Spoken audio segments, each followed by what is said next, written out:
നെല്ലിമറ്റം എംബിറ്റ്സിൽ വിദ്യാർത്ഥികൾ നിർമ്മിച്ച solar plant ഉദ്ഘാടനം ചെയ്തു.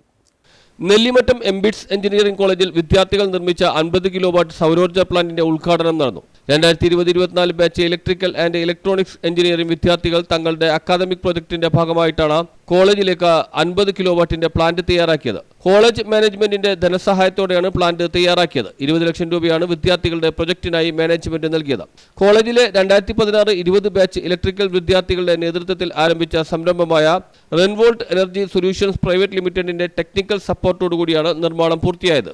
കേരളത്തിൽ ഒരു കോളേജിൽ വിദ്യാർത്ഥികളുടെ ശ്രമഫലമായിട്ടുള്ള ആദ്യത്തെ സൗരോർജ്ജ പ്ലാന്റാണിതെന്ന് വിദ്യാർത്ഥികൾ പറഞ്ഞു. ഈ പ്ലാന്റിലൂടെ ദിവസവും 220 യൂണിറ്റ് വൈദ്യുതി ഉൽപ്പാദിപ്പിക്കുവാൻ കഴിയും. ഈ വൈദ്യുതി കോളേജിലെ ആവശ്യങ്ങൾക്ക് ഉപയോഗിക്കുകയും മിച്ചമുള്ളത് KSEB ലൈനിലേക്ക് നൽകാൻ കഴിയുന്ന തരത്തിലാണ് പ്രൊജക്ട് രൂപകൽപ്പന ചെയ്തിട്ടുള്ളത്. ഇതുമൂലം കോളേജിന് പ്രതിമാസം 60,000 രൂപയുടെ ലാഭം ഉണ്ടാക്കാൻ സാധിക്കുമെന്നും വിദ്യാർത്ഥികൾ പറഞ്ഞു. എനർജികളെ ആശ്രയിക്കാതെ പരമാവധി ഇത്തരം സാധ്യതകളെ ഉപയോഗിക്കുക എന്ന ഒരു കാഴ്ചപ്പാടാണ്.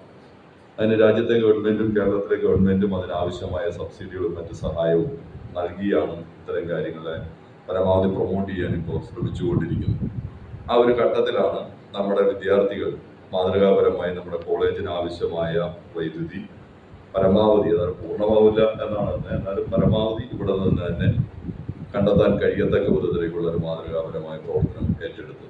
സ്വാഭാവികമായിട്ട് KSEB ആയിട്ട് ഗ്രിഡ് ചെയ്തിട്ടുള്ളത് കൊണ്ട് നിങ്ങൾക്ക് കൂടുതൽ ഉൽപ്പാദിപ്പിക്കുന്നത് അതൊരു നാഷണൽ സേവിംഗ് ആയിട്ട് തന്നെ മാറണം. മറ്റുള്ളവർക്ക് കൂടി ഉപയോഗിക്കാൻ കഴിയത്തക്ക വിധത്തിലേക്ക് പോകുന്ന ഒരു നിലയുണ്ടാവും.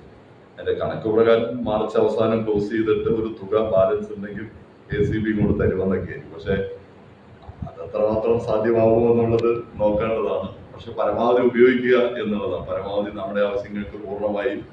മാത്രമല്ല, പ്ലാന്റിന്റെ ഡിസൈൻ, നിർമ്മാണം തുടങ്ങി എല്ലാ പ്രവൃത്തിയും തങ്ങൾ തന്നെ ചെയ്തതുവഴി 5 ലക്ഷം രൂപയും ലാഭിക്കാൻ കഴിഞ്ഞുവെന്ന് വിദ്യാർത്ഥികൾ പറഞ്ഞു. വിദ്യാർത്ഥികളുടെ പ്രൊജക്ടിന്റെ ഫലമായി തയ്യാറാക്കിയ സൗരോർജ്ജ പ്ലാന്റിന്റെ സ്വിച്ച് ഓൺ കർമ്മം സംസ്ഥാന യുവജനക്ഷേമ board vice chairman S. Satheesh നിർവഹിച്ചു. കോളേജ് ചെയർമാൻ മാത്യു കുന്നിശ്ശേരി അധ്യക്ഷത വഹിച്ചു. കോളേജ് സെക്രട്ടറി ബിനോയ് തോമസ് മണ്ടഞ്ചേരി, വികാരി father Jose Thachathukudi, Kavalangad panchayat president Siby, treasurer Binu Komayil, മുൻ secretary Lal Varghese, director doctor Shajan Kuriakose, principal doctor Thomas George, electrical and electronics engineering head in charge doctor Arun Eldhose Elias എന്നിവർ സംസാരിച്ചു. Shahabas KP, Ananthurajan, Afsal Basheer, Appu Subramanian, George Mathew, Arshad KP, Alfin Roy, Elias Baby, Idal Dinston, Ashwin GR, Cyril Chacko എന്നിവരടങ്ങുന്ന ഗ്രൂപ്പാണ് ഡോക്ടർ അരുൺ എൽദോ എലിയാസിന്റെ നേതൃത്വത്തിൽ 3 മാസം കൊണ്ട് പ്രൊജക്ട് പൂർത്തിയാക്കിയത്. ഊർജ്ജ സംരക്ഷണ മേഖലയുമായി ബന്ധപ്പെട്ട നിരവധി പ്രൊജക്ടുകളാണ് എംബിറ്റ്സിലെ ഇലക്ട്രിക്കൽ ഡിപ്പാർട്ട്മെന്റിന്റെ നേതൃത്വത്തിൽ തയ്യാറാക്കിയിട്ടുള്ളത്. നിലവിലെ അവസാന വർഷ വിദ്യാർത്ഥികൾ പെട്രോളിലും വൈദ്യുതിയിലും സഞ്ചരിക്കാവുന്ന ഹൈബ്രിഡ് ഓട്ടോ തയ്യാറാക്കുന്ന പ്രൊജക്ടിലാണ്. News bureau, Kothamangalam.